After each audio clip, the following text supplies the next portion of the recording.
New York City buzzed with life.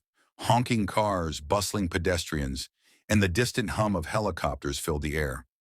Inside the United Nations headquarters, the General Assembly Hall was alive with anticipation. Delegates from around the world had gathered for the Global Unity Summit, a landmark event aimed at addressing the world's most pressing issues: climate change, poverty, and conflict. Among the distinguished attendees was Dr. Amina El-Sayed, a renowned Egyptian-American scientist and humanitarian. Dr. El-Sayed had dedicated her life to developing sustainable technologies that could empower marginalized communities.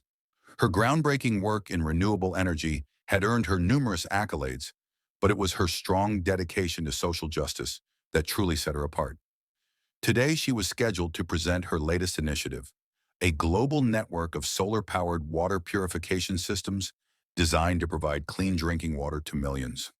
As Dr. El-Sayed made her way through the crowded corridors, she was stopped by a security officer, Sergeant James O'Reilly. O'Reilly, a burly man with a stern expression, had been assigned to ensure the safety of the summit's attendees.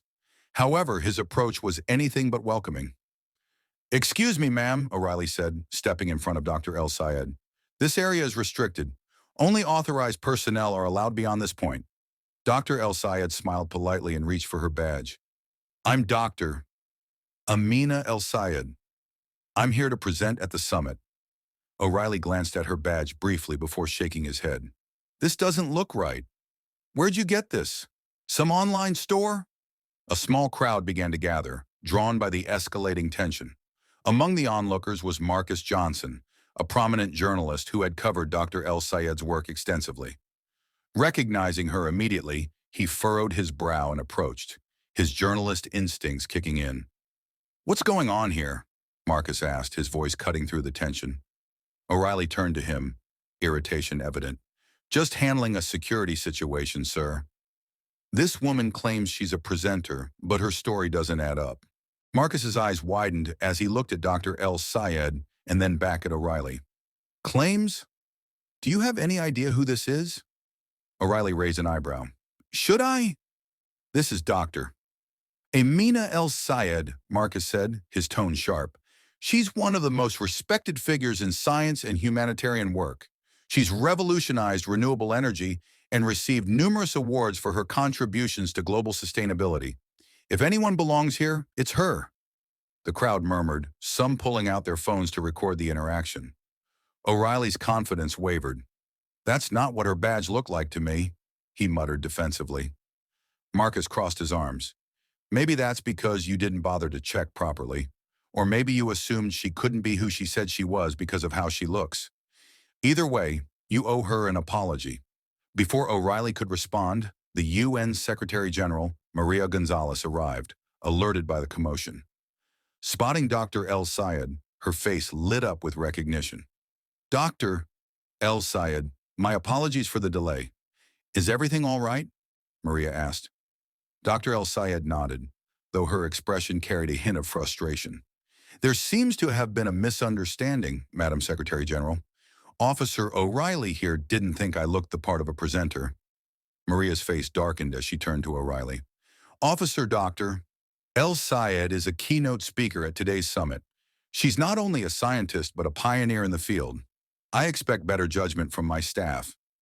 O'Reilly stammered, his bravado crumbling under Maria's stern gaze. I didn't know." "That's the problem," Marcus interjected. "You didn't bother to find out before jumping to conclusions." Videos recorded by bystanders quickly spread on social media, sparking outrage. Hashtags like "Exekster Amina El-Sayed" and "Jonas UN profiling" trended within hours, drawing global attention to the incident. News outlets amplified the story, igniting a broader conversation about biases faced by professionals from diverse backgrounds. Though shaken by the experience, Dr. El-Sayed refused to let it overshadow her purpose at the summit. Later that day, she stood before a packed audience of world leaders, her confidence undiminished. Speaking passionately about innovation, sustainability, and inclusivity, Dr. El-Sayed declared, "Today's world is shared by people from every corner of the globe. If we are to navigate it safely and successfully, we must recognize and value the contributions of all individuals, Regardless of their background or appearance, bias has no place in our world or any industry. The audience erupted into applause, rising for a standing ovation. Among them was Marcus, who beamed with pride as he captured the moment for his article. Meanwhile, Officer O'Reilly watched the event coverage from a break room television, his face a mix of shame and introspection. Suspended by the UN administration, he was required to attend cultural sensitivity and professional conduct training. The footage of his encounter with Dr. El-Sayed replayed in his mind, forcing him to confront the prejudices that had clouded his actions. As the summit concluded, Dr. El-Sayed was approached by delegates and colleagues eager to express their admiration and support. Though the day had begun with an unjust encounter, it ended with a reaffirmation of her mission to break barriers and inspire change, both in the lab and beyond. The story became a powerful symbol of resilience and progress, highlighting the need for systemic change while celebrating the achievements of those who rise above adversity. Dr. El-Sayed's legacy as a scientific pioneer remained untarnished, serving as a beacon of hope and possibility for future generations.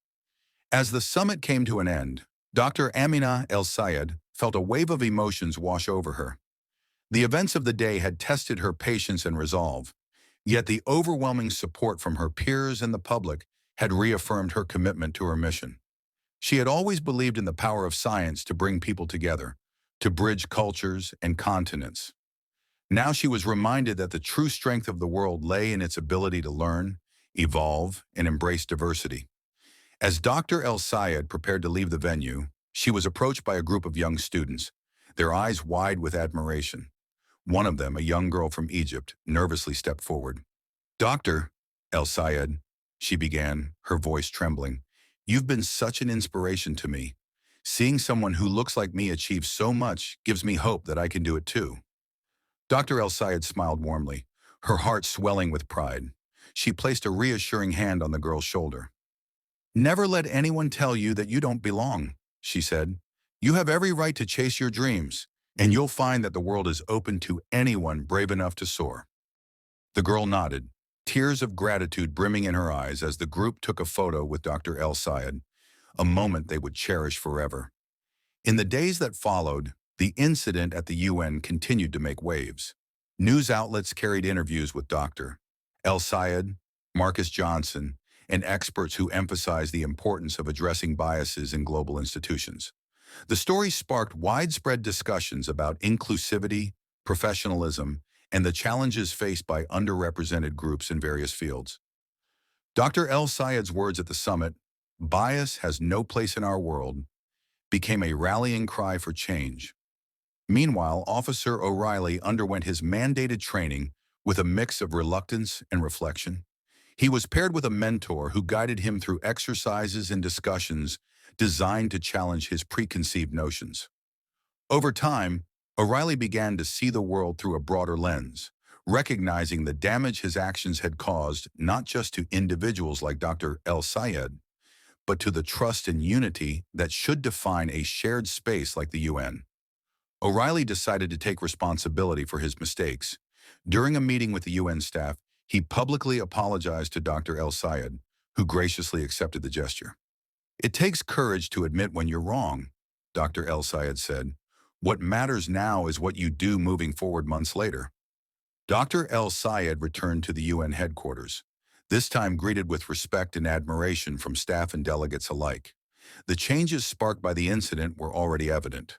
New training programs, improved protocols, and a commitment to fostering an environment where everyone felt valued. As Dr. El-Sayed boarded her next flight, she glanced out at the runway, the endless horizon stretching before her. She knew her journey wasn't over. There were still barriers to break, minds to change, and a world to heal. But as she took her seat, she felt a renewed sense of purpose. Her story wasn't just her own anymore.